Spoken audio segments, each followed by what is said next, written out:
Vamos a ir al libro de Mateo. Estamos terminando el capítulo 3 del libro de Mateo. Vamos a mirar los versículos hoy del versículo 13 al 17. Busque Mateo capítulo 3 del 13 al 17.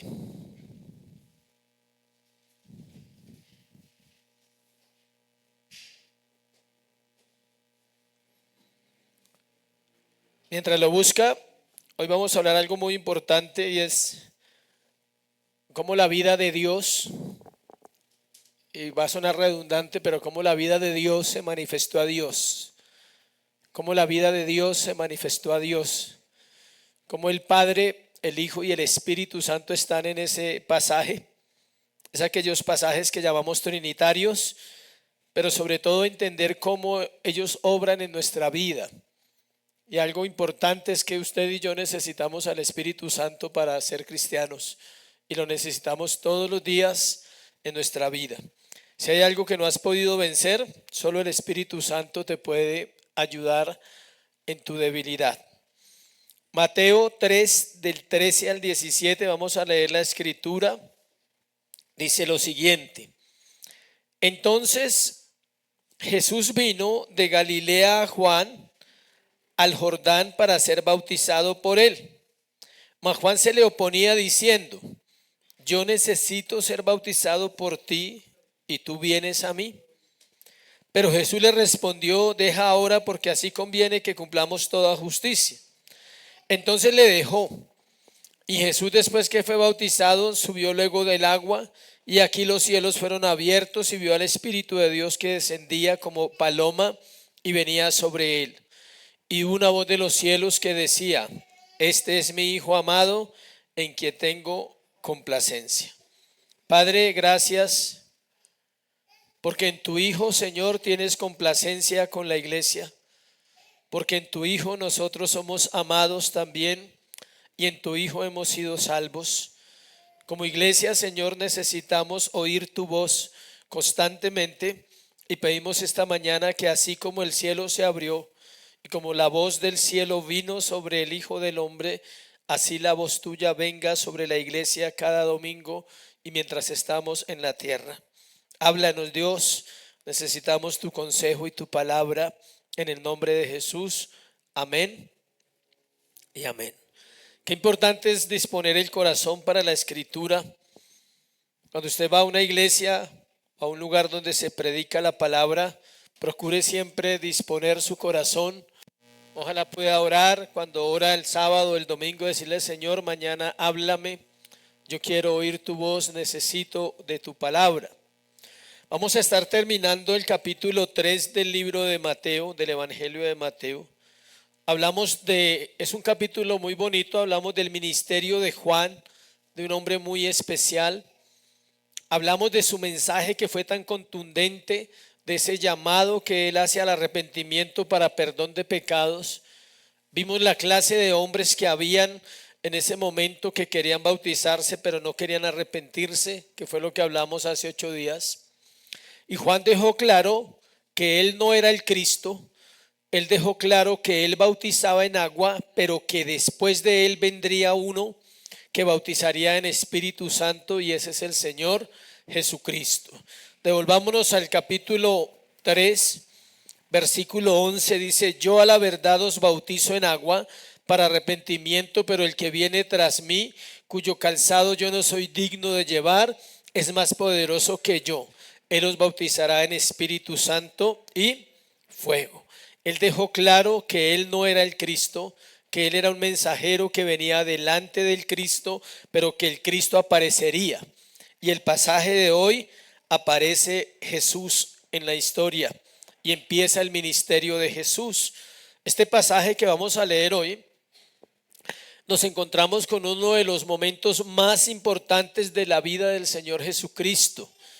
Después de estar en la gloria eterna con su Padre, después de vivir el anonimato 30 años, la hora ha llegado.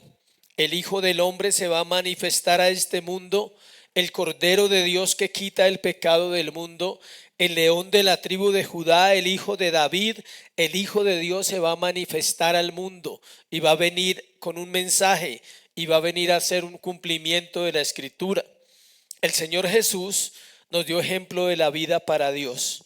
Él era verdaderamente hombre y verdaderamente ¿qué? Dios.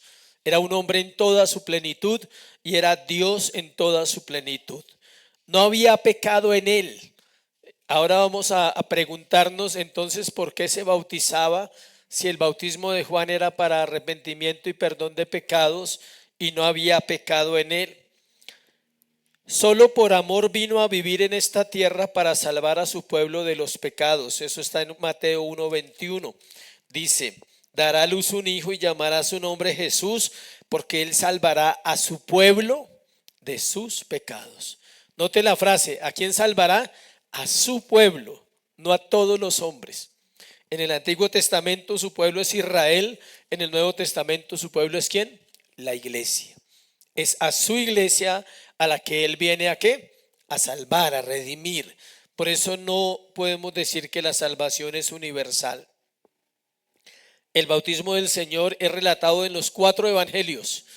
Los 4 evangelios canónicos, porque hay más evangelios falsos, pero hay 4 evangelios: Mateo, Marcos, Lucas y Juan. Cada evangelista da detalles de este suceso tan importante. Cada uno nos cuenta detallitos que vamos a mirar. Se sabe poco de la vida del Señor, y antes de entrar al sermón vamos a hacer una introducción breve de la vida del Señor Jesucristo, porque de aquí en adelante nos vamos a hablar solo de ¿quién? De Jesús, su vida, su obra, su muerte, solo evangelio durante los próximos sermones. Entonces vamos a hablar un poquito de él, que es un privilegio muy grande como iglesia poder hablar de él. Aquí es donde comienza su ministerio público, pero antes de ver ese ministerio público, veamos un poquito según las Escrituras. Su niñez, vamos a Lucas. Esta es una introducción necesaria, porque aquí nos adentramos en meses hablando de Jesucristo, gracias a Dios. Lucas 2, 39, 40. Vamos a ir breve en esa introducción, 2, 39, 40. Después de haber cumplido con todo lo prescrito en la ley del Señor, volvieron a Galilea, a su ciudad de Nazaret, y el niño crecía y se fortalecía y se llenaba de sabiduría, y la gracia de Dios ¿qué? Era sobre él. Solo allí, solo ahí en ese pasaje se describe ¿qué? Su niñez.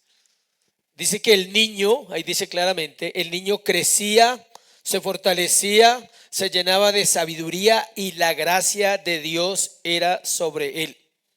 Note que de 41 a 51, lea el 41, iban sus padres todos los años a Jerusalén en la fiesta de la Pascua. Ahí nos dice que tenía 12 años. ¿Sí? Ahí ya habla de los 12 años. Pero el niño crecía, eso quiere decir físicamente, se fortalecía, pero también se llenaba de ¿qué? Sabiduría, y la gracia de Dios era sobre aquel niño. Su juventud, Lucas 2:52, quédese ahí mismo. Jesús crecía en sabiduría, en estatura, en gracia para con Dios y con los hombres. Si usted nota, el versículo 40 y el 52 parecen el mismo, pero no es el mismo, porque en el 40 dice el niño y en el 52 dice Jesús. Es decir, aquí ya está hablándonos de su juventud. Quizás después de los 12, 13, 14 años, ahí empieza a crecer. Crecía en sabiduría, eso quiere decir intelecto. Crecía en estatura físicamente y crecía en gracia espiritualmente. Sigamos. El lugar donde pasó su vida antes de su ministerio fue Nazaret. Lucas 2:51. Descendió con ellos cuando después de que venía del templo y volvió a Nazaret y estaba sujeto a ellos, y su madre guardaba todas estas cosas en su corazón. ¿Dónde creció? En Nazaret. Ya lo habíamos hablado antes. Su ocupación, Marcos 6:3. ¿Cuál era la ocupación de él? Carpintero como su padre, dice Marcos 6:3. ¿No es este el carpintero, hijo de María, hermano de Jacobo, de José, de Judas y de Simón? ¿No están también aquí con nosotros sus hermanas? Y se escandalizaban de él. ¿Cuántos hermanos contamos ahí? Jacobo, José, Judas, Simón, 4. Y se calcula de 2 para arriba porque es plural las hermanas. Vamos a suponer que fueran 3. Serían 7 y Jesús 8. Una familia bien nutridita, 8. ¿Y era qué? Carpintero, porque tenía la ocupación de su padre. Esto me llamó la atención, su apariencia física. No hay registro en la Biblia acerca de ello, de la apariencia física de Jesús, pero era judío, era un judío de la época. Y para los fariseos, escuche bien ese detalle, para los fariseos y escribas, la exigencia para ser rabino era muy alta. La apariencia física era importante. Ellos decían que la presencia de Dios descendía sobre un hombre alto y fuerte físicamente. Y nunca en los evangelios se critica o se juzga su apariencia física, se juzga su mensaje, pero nunca se juzga su apariencia física, lo cual nos da 2 detalles: que podría ser alto y podría ser ¿qué? Fuerte. Es lo único que podemos saber de la parte física. Su conocimiento, Juan 7:15. Juan 7:15, el conocimiento que él tenía. Miren lo que dice ese versículo. Dice: y se maravillaban los judíos diciendo, ¿cómo sabe este de letras sin haber estudiado? No estuvo en universidad, no estuvo en seminario, no estuvo en teología, no estuvo en hermenéutica, pero tenía un conocimiento poderoso y era elogiado por eso. Este breve resumen que hicimos muestra la vida de un hombre, la vida del hombre llamado Jesús. Solo después de su bautismo comienza la vida del Cristo. Hasta ahí, hasta los 30 años, Cristo no se manifestó al mundo. Se manifiesta después del bautismo. Es decir, hasta aquí es como una biografía pequeña de Jesús, el hombre. Ahora vamos a hablar de Jesús, el Cristo. El Mesías prometido había llegado, el que tanto habían esperado los judíos, pero estaban todavía lejos de conocerle. Primero, el bautismo del Hijo de Dios, versículo 13 al versículo 15. El bautismo del Hijo de Dios. El bautismo del Hijo de Dios. ¿Ya lo tienen ahí?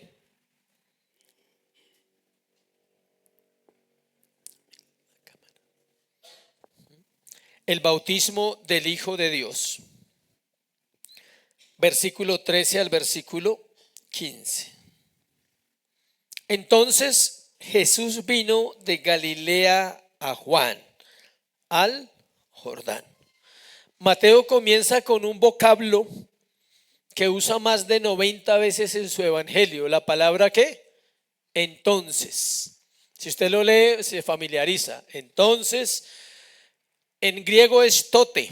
La palabra tote está diciendo: la próxima cosa que les voy a relatar es la siguiente. Empieza un relato. Tome en cuenta que estamos en el desierto. Acabamos de ver la escena de los fariseos que venían a bautizarse y aparece este hombre llamado Jesús. Juan nos dice que el Señor vino. Entonces Jesús vino de Galilea a Juan al Jordán.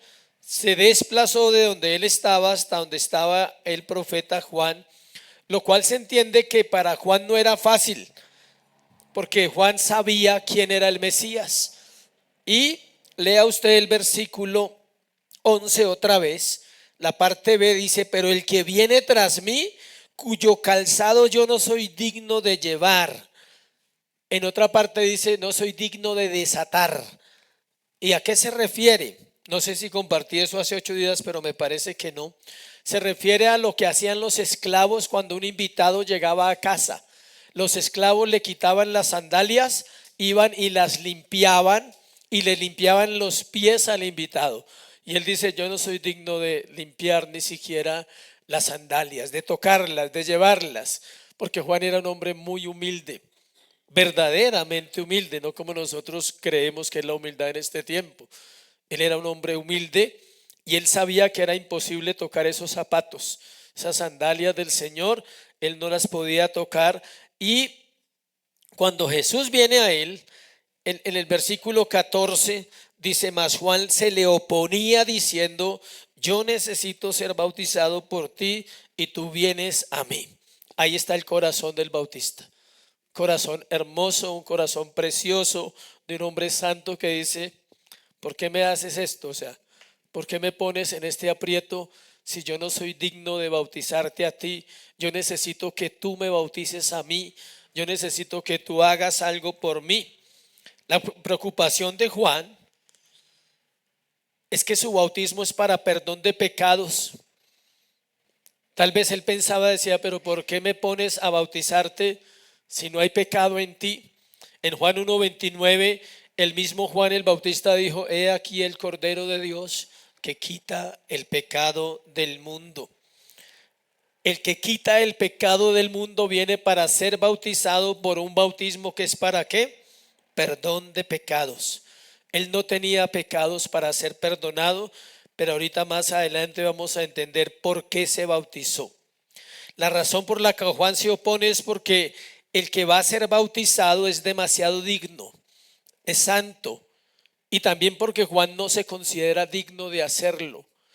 Al contrario de los fariseos, que Juan no los quería bautizar porque no se querían arrepentir. Es un cuadro opuesto.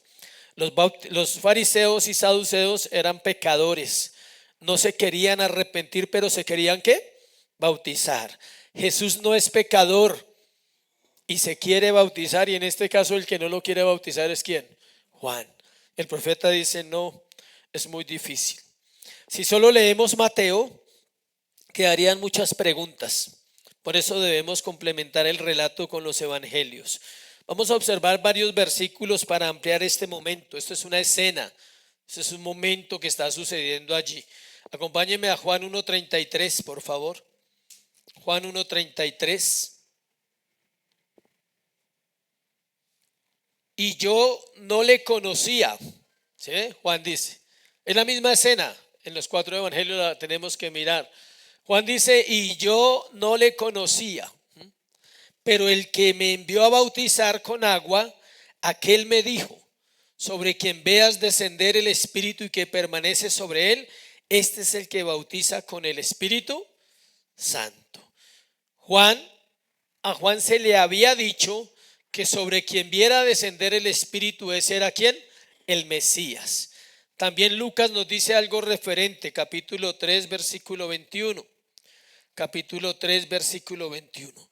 Aconteció que cuando todo el pueblo se bautizaba, también Jesús fue bautizado, y orando el cielo se abrió. Es lo mismo que dice en Mateo: descendió el Espíritu Santo. Pero lo curioso es que el Hijo de Dios no vino en oculto, no tuvo un lugar especial. No dijo: no, yo soy Dios, entonces a mí me bautiza solo y que nadie vea. El bautismo fue ¿qué? Público. Fue con pecadores. Se bautizó en medio de ¿qué? De pecadores. También mostraba esto ¿qué? La humildad del rey, la humildad de aquel que era santo o que es santo. El Señor no tuvo una unción privada como la tuvo David. A David lo ungieron en privado. Samuel ungió en privado. Y los reyes los ungían ¿en qué? En privado, con un grupo de sacerdotes y profetas. El Señor se bautizó en un lugar público. Si lo pusiéramos en este contexto, en un barrio ¿qué? Popular. Se bautizó ahí en el barrio popular de Jerusalén, de Galilea, ahí a la orilla del río, donde estaban todos los pescadores y gente pobre y gente quizás humilde. Los relatos de Marcos nos dicen que él vino solo. Miremos a Marcos 1:9. ¿Sí ve cómo hay que mirar cada pasaje a la luz de los otros pasajes? Marcos 1:9. Dice: aconteció en aquellos días que Jesús vino de Nazaret de Galilea y fue bautizado por Juan al Jordán. Es decir, no hubo ningún familiar que lo acompañara. y tampoco habían discípulos porque todavía no los había ¿qué? Llamado. Es decir, él llegó como un anónimo. Llegó ahí, como cuando llega la gente y Juan lo ve y dice, él es el Cordero de Dios. Juan sabía. Ahora la pregunta es, si en Juan dice que él no lo conocía, pero que cuando descendiera el Espíritu Santo, esa era la señal, pero recordemos que Juan es primo de Jesús. Y quedan varias incógnitas ahí. ¿Será que se conocieron antes? ¿O será que Juan estuvo todo el tiempo en la montaña y Jesús no se vieron tal vez? Pero hay otro asunto. Elizabeth, la mamá de Juan, sabía que él era el Mesías porque María lo visitó y ella sabía que ese niño que iba a nacer era el Salvador. Eso lo dice Lucas. Entonces tal vez Elizabeth le contó a Juan que su primo era el Mesías. Pero la pregunta es si él conocía al primo físicamente. Podía saber que un primo de él era el Mesías, pero a uno le queda mucha curiosidad en esos pasajes. Si mi primo es el Mesías, me gustaría conocerlo en algún momento, ¿no? En algún momento de la vida ir a visitarlo allá a la casa y decir, hola primo, o sea, ¿sí? Él era Dios. Pero los relatos simplemente nos muestran que Juan supo exactamente cuando lo vio, sabía que él era el Mesías. Escucha esa frase, cuando lo vio, supo que él era el Mesías. La pregunta es si tú le has visto en algún momento de tu vida. Si has podido entender que el Mesías también se ha revelado ¿a quién? A nuestros corazones. Y si ya le conoces, porque el Espíritu Santo estaba sobre él, dice la palabra, versículo 15 de Mateo, vamos allí otra vez. Todo eso para explicar esos versículos. Pero Jesús le respondió, deja ahora, porque así conviene que cumplamos toda justicia. Hay muchas razones que han sido dichas o han sido expuestas para que el por qué Jesús se bautizó y para qué iba a bautizarse allá. Pero la razón está escrita en ese verso, no hay necesidad de buscar más. Ahí al final dice, ¿para qué? Para que cumplamos toda justicia. Era necesario para los dos, para Juan cumplir su ministerio de alistar el terreno para el rey y para el Señor ser ejemplo para la iglesia del bautismo. El Señor comprendía claramente que eso tenía que cumplirse porque así estaba escrito. Cumplir toda justicia se refiere a lo que Dios mismo ha establecido para los hombres, es decir, Dios el Padre sujetó a Dios el Hijo a la palabra. Él tenía que cumplir la escritura, él tenía que bautizarse como cualquier creyente. A partir de ahí tiene que ¿qué? Bautizarse. Una de las razones más importantes por las cuales Dios vino a este mundo fue para identificarse con los pecadores. Acompáñeme a Isaías 53:12. Si usted cree que Jesús vino solo a quitar problemas, esa no es la razón por la que Él vino.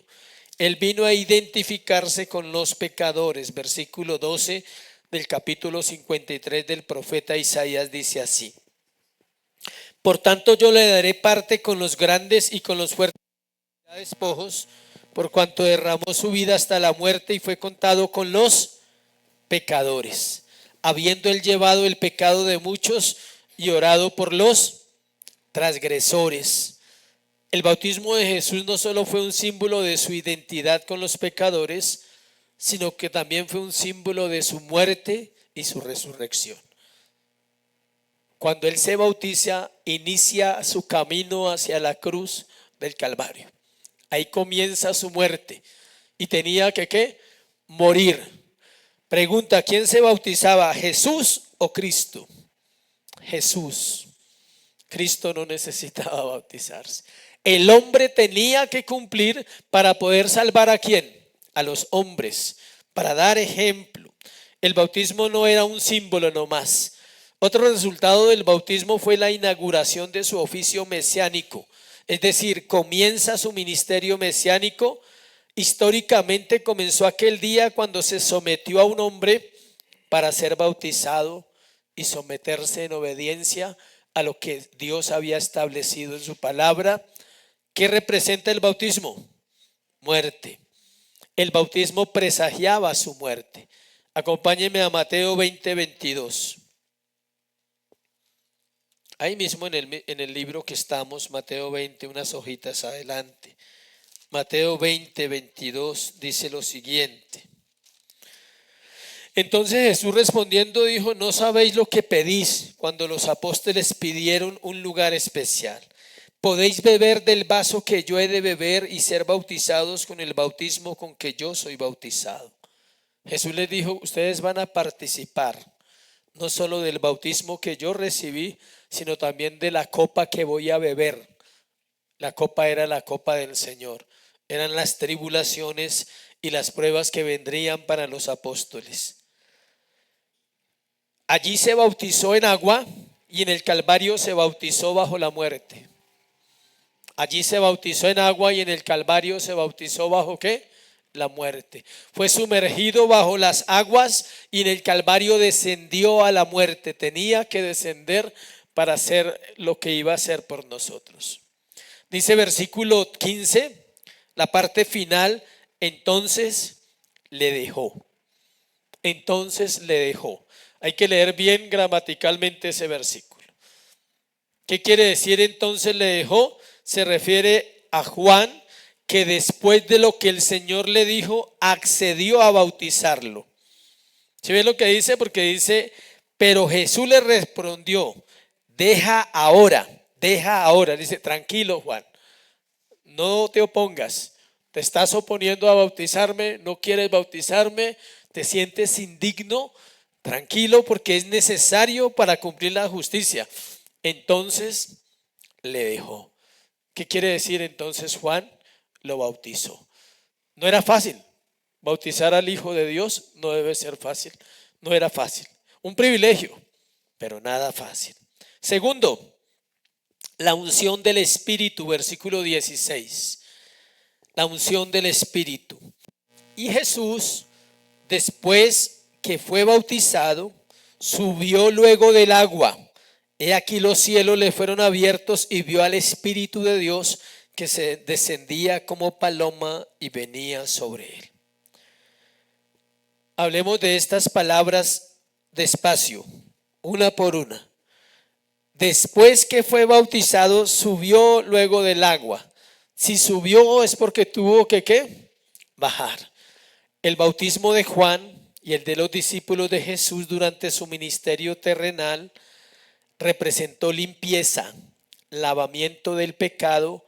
El bautismo cristiano representa lo mismo, identificación del creyente con la muerte y la resurrección de Cristo. Hay una respuesta a por qué Jesús se bautiza si no tiene pecados. Ya la vamos a llegar allá. En ambos casos el significado del acto se pierde si no es por inmersión. Escuche, el único bautismo válido para Dios y su pueblo es por inmersión, no por aspersión. ¿Qué es inmersión? Sumergir. Es decir, el agua mínimo tiene que tapar el cuerpo. Hay veces no tapa la cabeza, pero debe tapar mínimo el cuerpo. El agua no es rociar agua encima, porque eso se llama aspersión. Así, rociar, que es el bautismo católico. El bautismo católico no es válido dentro de la iglesia cristiana. Las personas que se han bautizado por lo católico y se hacen cristianos deben dar el paso del bautismo. ¿Por qué? Porque representa identificación con Cristo, identificación con la iglesia, muerte a este mundo, identificación con la resurrección de Cristo. Cristo se bautizó y resucitó. Los cristianos nos bautizamos y luego ¿qué? Resucitaremos con Dios en gloria. Hasta la Edad Media, ¿sí saben qué es la Edad Media o hay que aclarar ese punto? Siglo XV. La iglesia cristiana no conoció ninguna otra forma de bautismo que la inmersión. Es decir, el bautismo de aspersión viene desde el siglo XV hasta ahora, o sea, hace 5 siglos nomás. Pero antes, la iglesia católica bautizaba por inmersión. Solo en ese tiempo salió esa nueva doctrina. Cuando la costumbre de rociar o derramar la introdujo la Iglesia Católica Romana, que a su vez siempre había bautizado por inmersión. Mire lo que dijo el gran teólogo católico Tomás de Aquino en el siglo XIII. Mire lo que él dijo. En la inmersión se expresa con más claridad la explicación de la sepultura de Cristo, en la cual esta manera de bautizar es más recomendable. Es decir, la Iglesia Católica bautizaba también por inmersión. Solo cuando se estableció esa doctrina falsa empezaron a predicar, a bautizar de esa manera. Volvamos al texto. Subió del agua y pasó algo. Los cielos fueron abiertos. Los cielos fueron abiertos. Vamos a explicar esas dos frases despacio. El Espíritu Santo descendió sobre el Mesías. Los cielos se abrieron, el Espíritu desciende y la voz del Padre habla. Ese era aquel a quien Juan bautizó. Solo con él pasó eso, con ninguno más en la humanidad ha pasado eso real. Fue una escena real. Nosotros leemos estas palabras así como lo estamos haciendo. Pero si usted se va allá al Jordán y se imagina la escena de ese momento, cómo quedó todo el mundo cuando desciende por primera vez y única vez en la historia el Espíritu Santo, lo pueden ver físicamente representado ¿en qué? En una paloma. Fue real, fue literal. Los cielos se abren y la voz se escucha. La voz no la escuchó solo Jesús, la escucharon todos los que estaban presentes. Una voz del cielo que dijo: este es mi Hijo amado en quien tengo complacencia. Vamos a ver primero los cielos abiertos. Los cielos fueron abiertos. Ese término no es único en este pasaje. Varios hombres de la Biblia vieron los cielos abiertos. Ezequiel vio los cielos abiertos, tuvo una visión. Observó 4 seres vivientes, el carro y ruedas en el cielo. Esteban, antes de morir, vio el cielo abierto y vio al Hijo de Dios a la derecha del Padre. Esteban, el mártir. Eso está en Hechos 7:56. Juan, el apóstol, no solo vio el cielo abierto, sino subió al cielo. ¿Sí que es diferente? Una cosa es verlo y otra cosa es subir. ¿Quién más subió al cielo? Pablo. Dice que estuvo en el cielo y no podía decir lo que vio, porque nunca lo entenderíamos, dijo. Son palabras que no tienen entendimiento, él decía. Pablo vio y le fueron dadas palabras, dice en el libro de Hechos, que uno no podría entender. Varios hombres vivieron esa experiencia, pero ninguna es comparable a lo que pasó acá en este momento. Mire lo que dice un comentarista. Así como el velo del templo se rasgó en dos para simbolizar el acceso perfecto de todos los hombres a Dios, así los cielos se abrieron en dos para mostrar lo cerca que Dios está de Jesús y que Jesús está de Dios. Los cielos se abren para mostrar que Él es Dios, que no se estaba bautizando solo un hombre, sino que era el Salvador del mundo. Esto sucedió delante de todos los que estaban allí, un gran privilegio para una generación perversa. Igual que hoy, un gran privilegio tener el cristianismo para una generación ¿qué? Perversa. Pero tenemos la palabra y el Espíritu Santo está también con nosotros. Ahora dice la segunda frase: el Espíritu Santo descendió. Decir que descendió no es decir que no estaba en la tierra, porque Él siempre ha estado en la tierra, desde Génesis y estará hasta Apocalipsis, hasta que el Señor venga. Él nunca ni se ha ido, ni se la pasa de allá para acá. No, Él siempre ha estado en la tierra, el Espíritu Santo. Lo que quiere decir es que se manifestó de una manera especial para que todo el mundo viera quién era el que se estaba bautizando. Podemos citar dos textos del profeta Isaías, de los muchos que hablaron de este momento. Acompáñenme a Isaías 42:1 y leamos ese texto referente al Espíritu Santo. Isaías 42:1. He aquí mi siervo, yo le sostendré, mi escogido, en quien mi alma tiene contentamiento. Esas son las palabras que dijo Dios en ese momento. He puesto sobre él mi espíritu. Él traerá justicia a las naciones. Note que dice, he puesto sobre él ¿qué? Mi espíritu. Isaías 61:1. Isaías 61:1.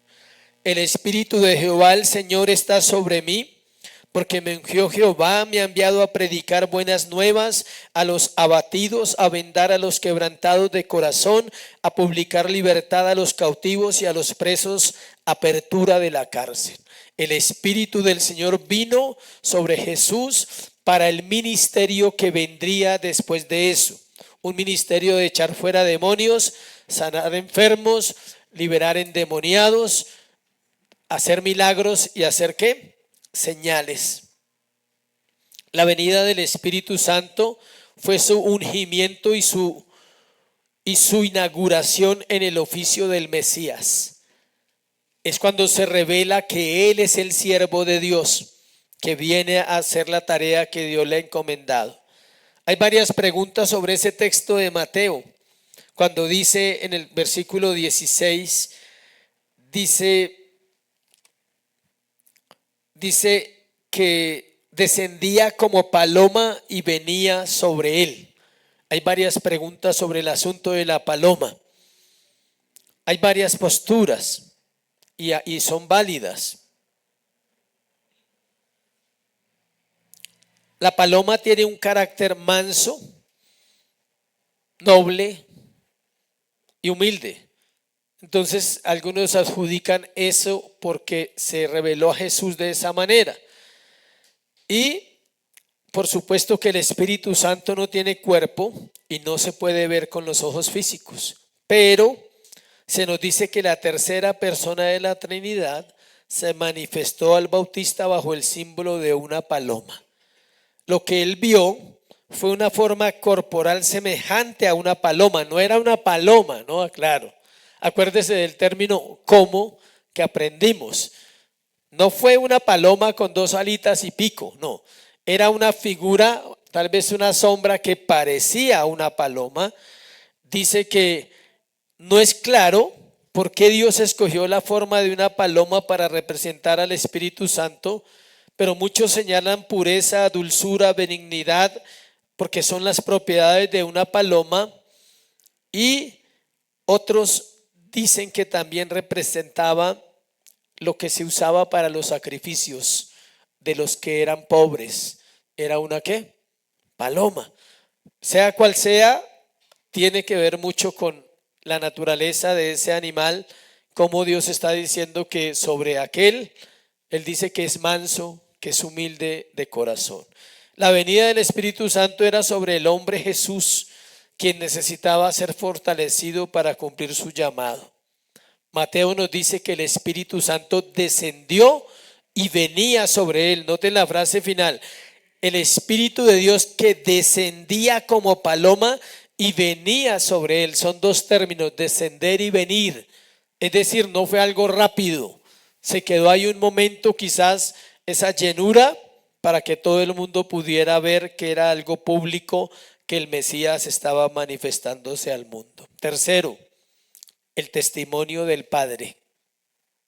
Esta es la parte que más me gusta y donde vamos a cerrar el sermón, entendiendo que necesitamos también ese testimonio. Hay un tema que no se toca y uno se pregunta ¿por qué? ¿Por qué no se habla en la iglesia del Padre? En el contexto reformado, ¿por qué no se habla si Dios es ¿qué? Padre? Y es importante hablar de Él de esa manera. Llegamos al final del capítulo 3 y en este pasaje hemos hablado del Hijo y hemos hablado del Espíritu Santo. Ahora hablaremos del Padre, lo cual claramente nos dice que este pasaje es trinitario y que los tres, valga la redundancia, están en el suceso, están ahí. Asimismo, ellos tres trabajan en nuestra salvación. Recuerde, el Padre planeó, el Hijo ejecutó la salvación y el Espíritu Santo ¿qué? La aplica. Así están allí los tres. Para nosotros, leer 4 versículos y explicarlos en un sermón es muy fácil, pero lo que sucedió allí es uno de los eventos más poderosos que registra la Escritura. La Trinidad en acción es muy similar a lo que pasó en el pacto intratrinitario, cuando los tres se reunieron antes de la fundación del mundo y determinaron salvar al hombre. Pues resulta que aquí se están dando los pasos de ese pacto. El Padre está mandando al Hijo a morir a la cruz y el Espíritu Santo viene a respaldar esa obra con señales, con poder y con milagros. La Trinidad en acción es muy importante porque no se ven muchos versículos. Hay varios, pero este es uno de ellos. En la transfiguración también aparecen el Padre, el Hijo y el Espíritu. Dios pleno manifestado a un mundo pecador. Desde Cristo y hasta Cristo la iglesia es y será el pueblo de Dios. El Padre está confirmando lo que está sucediendo allí. Su voz es un respaldo a su unigénito, al que sería el sacrificio por los pecados de aquellos que el Padre escogió antes de la fundación del mundo. Su voz es el respaldo. Él dice, Él tiene mi respaldo, Él es el Hijo de Dios, Él es Dios. El decreto de Dios se está cumpliendo a cabalidad. Su gloria está en la tierra en su Hijo y ahora comienza el camino al Calvario. Uno piensa en un padre como Él y dice, pero lo envió a la cruz, ¿sí? No lo envió al supermercado ni al centro comercial, ¿sí? O sea, uno manda al hijo a hacer una vuelta, ¿sí? Vaya, hágame esto. Pero es que lo está enviando a morir. Pero era el plan y era lo que tenía que suceder. Era el amor del Padre, escuche, manifestado a los pecadores en el Salvador. La salvación es cristocéntrica y a la vez es trinitaria. Dios pleno participa en la salvación. Necesitamos un Salvador, que es el Hijo. Necesitamos al Espíritu Santo que nos acompaña en la tierra mientras estamos acá. Y necesitamos al Padre porque fuimos creados para ser hijos de Dios, así como lo es Cristo. Todos acá necesitamos un Padre. Y hay una realidad en la tierra, y es que la falta de padres terrenales desfigura la identidad del ser humano. Y eso lo sabemos todos. Y hay una realidad, y es que el Padre verdadero es ¿quién? Dios. Que tal vez no tenemos una buena relación, los que tienen su Padre vivo o los que ya lo perdimos, pero tenemos la oportunidad de ir a Dios diariamente y decirle, Señor, tú eres mi Padre. Realmente hay un Padre que puedo confiar y puedo decirle que me ayude porque realmente necesito guía. Nadie puede decir que conoce a Dios si no es en Cristo Jesús. Y nadie puede decir que conoce al Hijo si no conoce al Padre. Y escuche esto, el Espíritu Santo es el Espíritu de Dios y el Espíritu Santo es el Espíritu ¿de quién? De Cristo. Acompáñenme a Primera de Pedro 1:11 para mirar ese texto. No voy a citar ningún versículo diciendo que el Espíritu Santo es el Espíritu de Dios porque está en toda la Biblia. Pero en cambio decir que el Espíritu Santo es el Espíritu de Cristo no es tan común. Primera de Pedro 1:11 dice, escudriñando qué persona y qué tiempo indicaba el Espíritu de Cristo que estaba en ellos, el cual anunciaba de antemano los sufrimientos de Cristo y las glorias que vendrían tras ellos. ¿Dónde sucedió ese pasaje? En el Antiguo Testamento. El Espíritu de Cristo estaba en los profetas y en los hombres que anunciaron la venida del Señor Jesucristo. El Espíritu de Cristo estaba en ellos. Pregunta, ¿el Espíritu de Dios estaba en ellos? También. Es el mismo. Entonces eso nos lleva a una conclusión, iglesia, muy bonita esta mañana. Y es que Dios está en nosotros. Dios pleno. No solo está el Espíritu Santo, sino está el Espíritu de Dios, el Padre, y el Espíritu de Cristo es el mismo, entonces por eso la Biblia dice que Él mora en nosotros, de una manera que plena, porque el Espíritu Santo es Dios y toma lo del Padre que necesitamos nosotros y toma lo del Hijo que necesitamos nosotros. En realidad en el Espíritu Santo está la Trinidad. Ahora la pregunta, ¿en Dios está la Trinidad? Obvio. ¿Y en el Hijo está la Trinidad? Obvio. Ellos nunca, es curioso, la gente a veces, no, esto es difícil, es complejo para nuestra mente, pero nunca ninguno de los tres está solo. Por eso dice que son uno. Hoy les enseñaron a los niños sobre eso con un ejemplo para niños, no es para adultos, que es el huevito, pero es para niños. Para nosotros ese ejemplo no aplica, ¿sí sabía? Es porque ellos son niños y necesitan entender de esa manera gráfica la cáscara, la yema y la clara. Son tres cosas en un elemento llamado ¿qué? Huevo. Pero no aplica para nosotros grandes que entendemos un poquito más que Dios no es así. Dios es uno solo y el Padre y el Hijo, y leámoslo en Lucas 10:22 para un texto que nos da claridad cómo ellos están ahí. Es curioso que el Espíritu Santo casi no lo nombran cuando aparecen ellos dos. ¿Pero por qué no lo nombran? Porque está ahí. O sea, es implícito, se llama. Lucas 10:22. Todas las cosas me fueron ¿qué? Entregadas por mi Padre. Nadie conoce quién es el Hijo, sino el Padre. Ni quién es el Padre, sino el Hijo. Y escuche, y aquel a quien el Hijo lo quiera revelar. Si tú conoces a Cristo, tienes que conocer al Padre. Y si no, dile, me falta conocerte todavía un poquito más y te necesito conocer. ¿Cuántos creen que necesitan conocer a Dios Padre? Creo que todos. Puede decir amén, no es pecado. Bueno, me acordé de una predicación que tiene el pastor Sam Waldron sobre el amén, sobre el uso del amén, porque hay gente que es demasiado amenista, pero hay iglesias que ya se pasan al otro lado y no dicen amén. Es bueno a veces decir amén. Entonces, ¿sí lo necesitamos? La salvación es trinitaria, acuérdense, Padre, Hijo y Espíritu Santo. El mismo Señor Jesucristo dijo esas palabras de Lucas 10:22, que Él es el que revela al Padre y que el Padre revela al Hijo, y todo creyente debe tener esto claro para un conocimiento de Dios. Si usted cree que Cristo es único, entonces es Jesús solo. Si usted cree que el Padre es único, entonces es testigo de Jehová. Y si usted cree que el Espíritu Santo es único, entonces es de la oración fuerte del Espíritu Santo. Ellos tres deberían unirse para hacer una iglesia sana. Pero los tres están ¿qué? Errados en sus doctrinas. La Biblia dice que la iglesia es trinitaria. Aclaro, no por ser trinitaria es de sana doctrina, también pasa eso.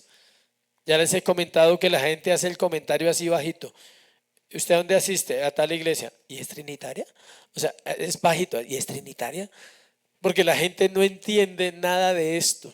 Por eso la iglesia necesita ser enseñada en la doctrina. Vamos a orar y vamos a darle gracias a Dios por este tiempo.